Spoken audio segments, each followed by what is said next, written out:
We've had some incredible presentations and breakouts today, and so it's hard to decide. So I figured global infrastructure might not be the hottest topic with all the wonderful ones that we've had today. So I appreciate you coming and spending time. The title of this is, in essence, A Better Functioning Society. And I think that is really one of the subjects that we've talked about all day, is the fact that we are always, every day, in almost every area of our lives, moving towards a better functioning society. So my name is Dana Tapp, and I cover the West Coast for CBRE. We are a company that is focused on managing real assets. So commercial real estate is what people typically think of when they think about CBRE, because we are the largest commercial real estate company in the world, and we also manage global infrastructure assets. So we're going to talk about what that actually means. And I'm sure that all of those of you in here are probably very well traveled. And I'm going to mention some assets that I am sure you have either experienced or you know. So think about the Sydney Airport. And I just experienced that for the first time this year.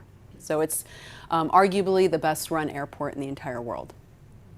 Frankfurt Airport, Heathrow Airport. You see the theme I'm going with here. Spanish airports, French airports, Portuguese airports, the UK electric grid, Eurotunnel. Think about utility assets, toll roads across Australia, Europe, Toronto, the Texas toll roads, the Washington, D.C. Beltway. Think about towers and data centers. Think about seaports in China, Hong Kong, Germany, passenger rail in Japan. I've never experienced, but I heard it's phenomenal, and that you never spill your coffee. Freight rail here in the U.S. Can you attest to that, Carol?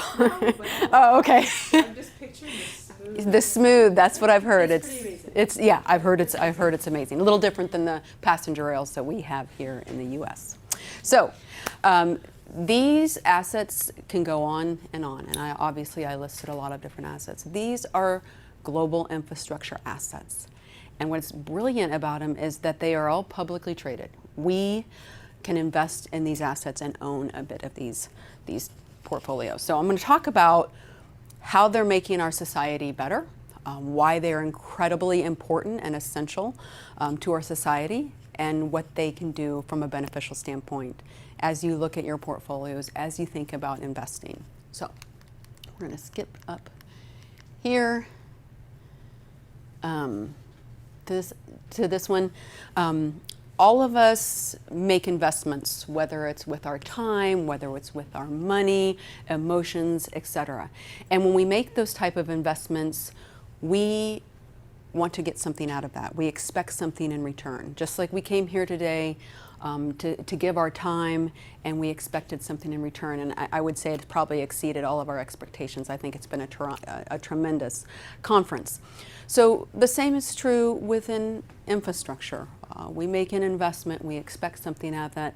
These are the 5 key themes that you can expect when you invest in infrastructure assets. So I would say, starting with point number 1, it's long-term outperformance. I would argue this would be, to me, we can almost stop the presentation, in my opinion, because I want to make money. And ultimately, we want our assets to outperform over time, and this asset class does that. Income. We are in a low yield world. I don't have to tell you that. We're all looking for our portfolios to deliver some sort of income, especially as we get older, and we need that in our retirement years. So this is a hallmark of the asset class, is a wonderful income that it produces, and we'll talk about why that is. Inflation protection. We want our investments to outpace the increasing cost of our goods and services that we need to live.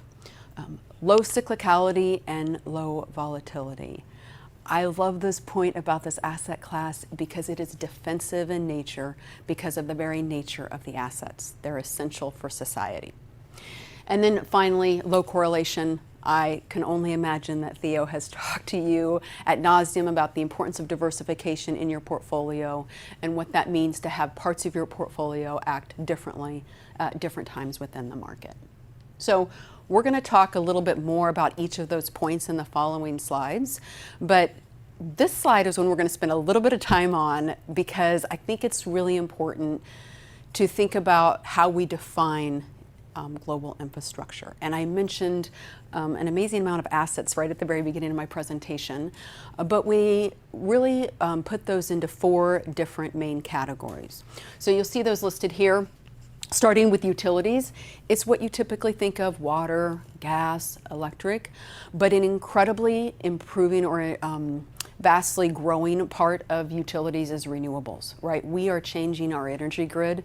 We are changing it to water, solar, and hydro. So that's included. Communications, this is the data centers. These are the towers, right, that we use in everyday communication, and that is just increasing more and more every single day, and we'll talk about the importance of that. Our midstream energy. We are the largest producer of natural gas in the world now. Isn't that phenomenal? We have such an excess in this country and in North America that we are now supercooling it and shipping it out on tankers to other countries who need it, right? Countries like Japan who don't want to turn on their nuclear plants anymore. So incredible. And transportation. These are the airports I mentioned, the seaports, the railroads, and the toll roads that I talked about before. So these are all very unique, very different assets. You know, a tower company is quite different than a toll road company. So what's, I think, incredibly unique is that they all share some very, very key common characteristics. Number 1, high barriers to entry.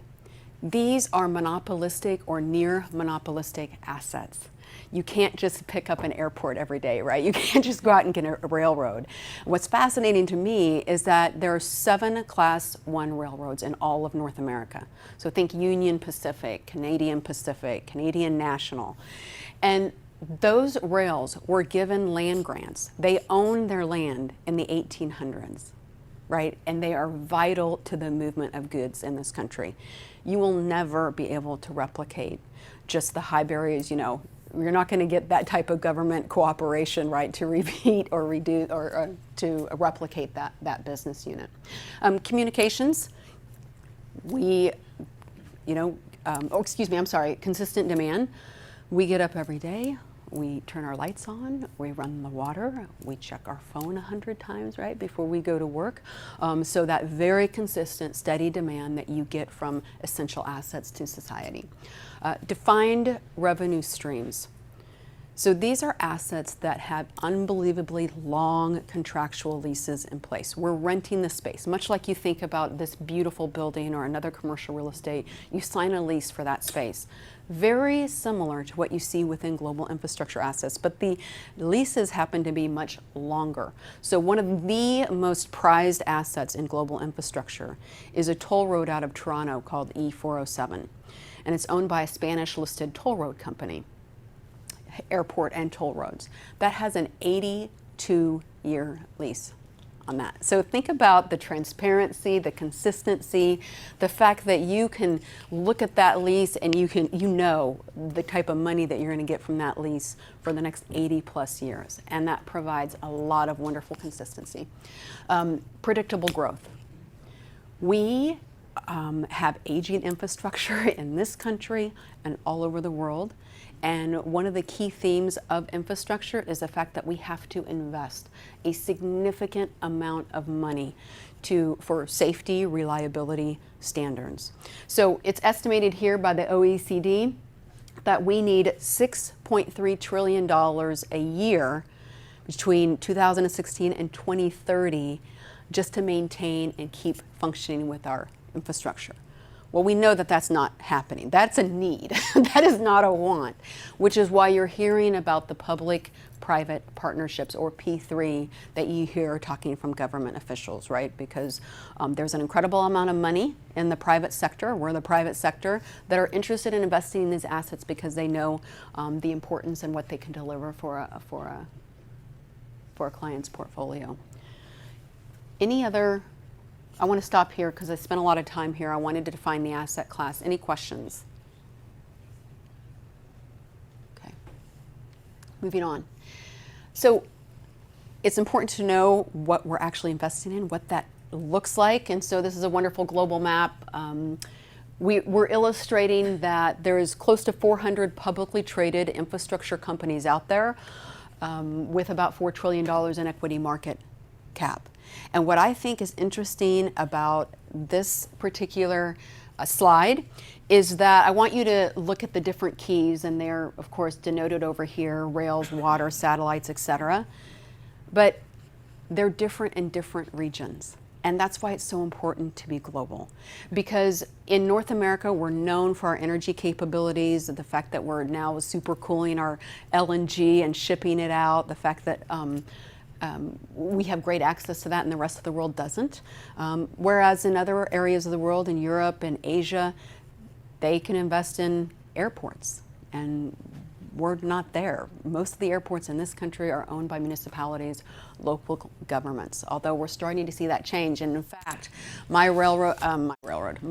airport in Denver, it has just signed a 30-year concession or lease with Ferrovial, which is a Spanish-based company that I spoke about before, that owns the 407 toll road out of Toronto. And they're now redoing and remodeling our airport. If you've been through there, you can see it's completely torn apart. But anyway, pretty exciting that we can see that. But anyway, it's important to be global. And the next slide is just another illustration of the wonderful diversification benefits that you get with this asset class. So you can see here, only 50% of those nearly 400 companies, $4 trillion in equity market cap, is actually here in the US. So there's an incredible amount of opportunity outside of the US in these assets that you can invest in. And I just think it's wonderful to note that. You can see the underlying subsectors listed here: regulated, integrated utilities, toll roads, railroads, et cetera, that I mentioned before. And then, of course, we list the common characteristics that I talked about before. So point number one was, again, ultimately the most important point, is that you want good performance with something that you invest in. And this asset class really delivers on this. So what we're showing here is global infrastructure here in the light green over varying rolling time frames versus just broader global equities and broader global bonds. I mean, you can run it against different asset classes, but these seem to be the most common. And I would just point out that global infrastructure has delivered in nearly every single rolling time frame outperformance. So, important box to check off when you're looking at an investment decision. Lower volatility of cash flows. So what this chart is showing, if you look at the dark green, that's the global infrastructure universe, and that's operating earnings growth. And you can see that it's been very consistent and it's been positive versus global equities in the light green. And then we throw in inflation, right? Because ultimately we want our investments to outpace inflation.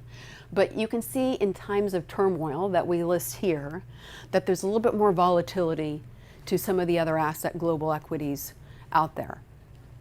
For my personal situation, just giving just a personal example, I know that in my household, if somebody loses their job, right, that the first thing to go will definitely be expensive shampoos, dinner out, etc. But the last thing to go in my household will be my data plan. I have to have my phone, right? And so I think we all can relate to that and understand the importance of that. So that's really what that, in a nutshell, is showing. What has been key, and I know they say it's a hallmark of this asset class, is that you want these assets to outperform the increasing cost of goods and services that you buy out there.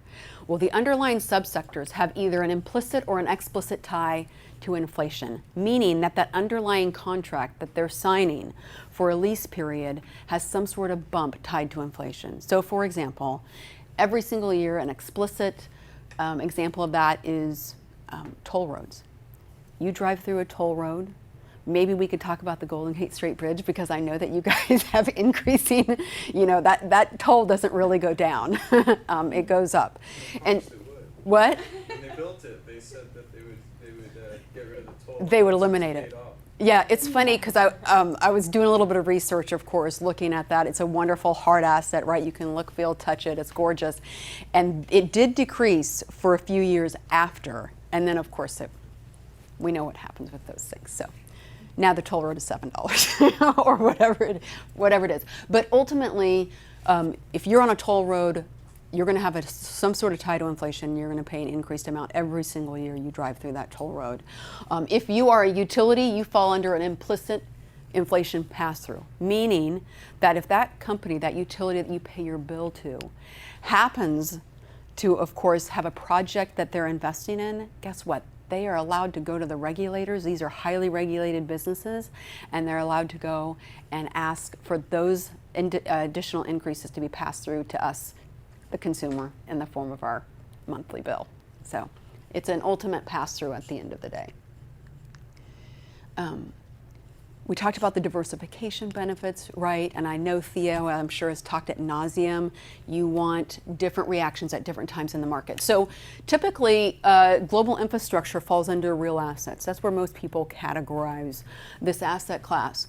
So versus another real asset like crude oil or commodities, they only tie to the market. They only are closely associated or align with market performance 25% of the time. That's ultimately what this is showing. And then if you look at broader equities and bonds, again, very attractive correlation rates. So correlation rates have gone up a little bit over time, especially following the global financial crisis when everything was very, very difficult and nothing was performing well. But ultimately, very attractive correlation rates. So to me, we talked about, inflation being the hallmark of the asset class. I think that the income is the hallmark of this asset class because of those incredibly long leases that we can take advantage of. So if you look out over time, nearly half of the total return, so the total return of global infrastructure is made up of income that you're getting for those wonderful leases that are passed through, but also from some sort of capital appreciation. So nearly half of the return has come from just the income component alone. So you can expect a 3 to 4% dividend income yield from this asset class. So when you look at it compared to broader markets, global equities, even bonds, very, very attractive compared to what you can get in the market currently. Okay, so Julie had a favorite slide earlier today that I really liked a lot.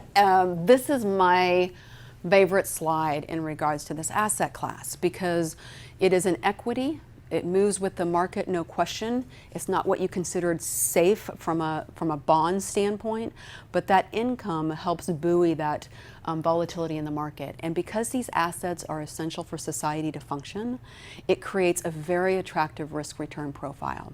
So what we're showing here is, you may remember in fourth quarter of 2018, broader markets sold off pretty significantly in a very short amount of time. It was a little bit of a shock to everybody's system. Broader U.S. equities, S&P 500 off 14%. And in that period of time, global infrastructure was down less than 3%. So yes, it moved down with the market, but just didn't go down nearly as much. So this is something that can be a nice addition to a portfolio from a risk-return standpoint. So I'm not going to get into all these bullet points. You can take a look. But ultimately, we talked about the reasons you invest in global infrastructure, and we named several of the reasons.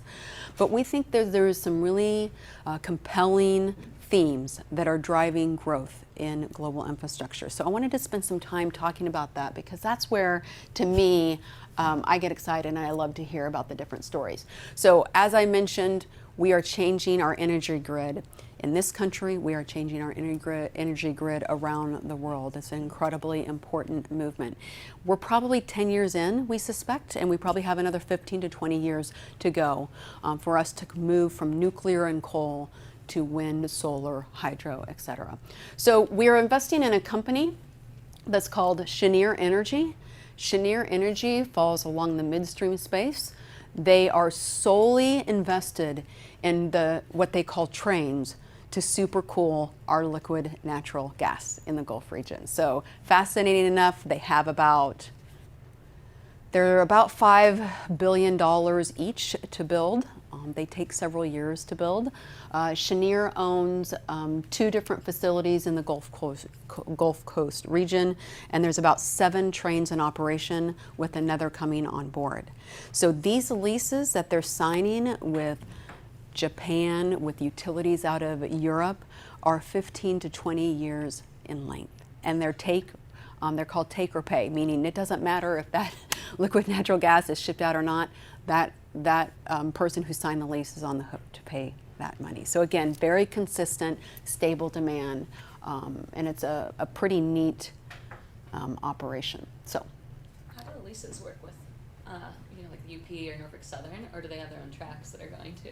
They have their own Okay, tracks. they build their own infrastructure. Yes, they do, and it's been around for a long time. Yeah. So ultimately, the assets that you generally hear of, they're old, they're aging, they need constant repair. 25% of the water pipes in this country are over 100 years old, if you can imagine that. And part of the problem with there's a 100-year cycle to replace water pipes in this country. Part of the problem is that people don't even know where some of the pipes are, right? So that's a whole other issue in itself. So, long time frame. But those companies get to go to the regulators. You can't have a Flint, Michigan situation that happens all the time, right? Not good for business. Water is the most precious commodity that we have, and so it has to be protected. It's the highest regulated that we have. Just another picture of the ports and how that's getting done. An unbelievable amount of, you can imagine, technology that goes into supercooling our liquid natural gas. Okay, theme number 2 is communications infrastructure. And we can all relate to this because we know what we're doing with data on our phones. They're our lives. Julie brought my phone to me today when they were cleaning up the lunch downstairs. She knew how important it was, right? So we're streaming more and more data every day. We are moving to 5G. We have the Internet of Things that are connecting us. Data is the fastest growing commodity in the world, growing at a 24% compound annual growth rate through 2021. So this is an area where towers, where data centers come into play under communications. And so what we feature here is Crown Castle International. And Crown Castle is a very, very large company. They own over 40,000 towers around the world, around the United States. Crown Castle has been unique from its competitors and has done 2 things. It has focused solely on the US, and it has focused on small cell nodes. So think about large urban areas like San Francisco, or if you're going to a sports arena in a game, you have everybody on their phone needing massive amounts of data, but you don't have a local tower connecting you. So these small cell nodes are on the buildings, and so you can have connectivity and account for the higher level of that. So they've done a phenomenal job of doing that, and that's why we like Crown Castle. Another example of data is Interaction. This is a company much like what we have here, but it's actually over in Europe. So they have facilities connected across 11 different countries. These are data centers storing all the data there. So Europe is behind the US as far as technology goes, and they have a nice growth trajectory in our opinion, and so something we want to take advantage of. One theme is the global toll roads, and so GDP is actually still positive, even though we're in a little bit of a slowing area. We take a look at Ferrovial as a company that we feature here. This is the one I mentioned before that has signed a 30-year concession with Denver International Airport. They own part of Heathrow, and again, that asset in Toronto that I mentioned that has an 82-year lease assigned to it. So this is something that we're taking advantage of. We're not as familiar with toll roads here in this country as you see within Australia and Europe. I mentioned I was in Australia for the first time this year over New Year's. my husband and I took a train trip out to the Blue Mountains, which is, I think, a couple hours away. And I was talking with a colleague, and he did that same trip in a car and paid $50 in tolls, if you can imagine, in Australia. So we don't like that. I'm sorry? There are a ton in the Northeast. New Yes, York City. there are. You're exactly right. And so I'm going to feature one. So this is the last story I'll feature is outside of Washington, D.C. So Transurban is an Australian-based toll road company that partnered with VDOT because they needed to improve the traffic situation here along 95 and 495. I don't know if any of you guys have traveled that road. I hear that the toll road is fantastic. But it was, of course, a multi-billion-dollar project that Transurban paid the majority, $2.5 billion of the total project build. Every single year, Transurban is collecting $200 million in revenue from that toll road, and they're going to collect it for 80 years, if you can imagine that. And we joke because we can guarantee that probably 99% of the people who are on that toll road have no idea that they're traveling an Australian-owned toll road. So anyway, I just wanted to feature that example. That's in DC. That is in DC, outside of DC, exactly. So again, this was one of my favorite slides and how you define it. You'll see here I passed out, this is an education piece, some of the similar slides just talking about the benefits of the asset class and how we define it. But ultimately, infrastructure assets are designed to make society a better functioning place. And so these assets are doing that. They have very strong, I think, risk-return characteristics that might make sense in your portfolio. So happy to take any questions. Yes, Carol.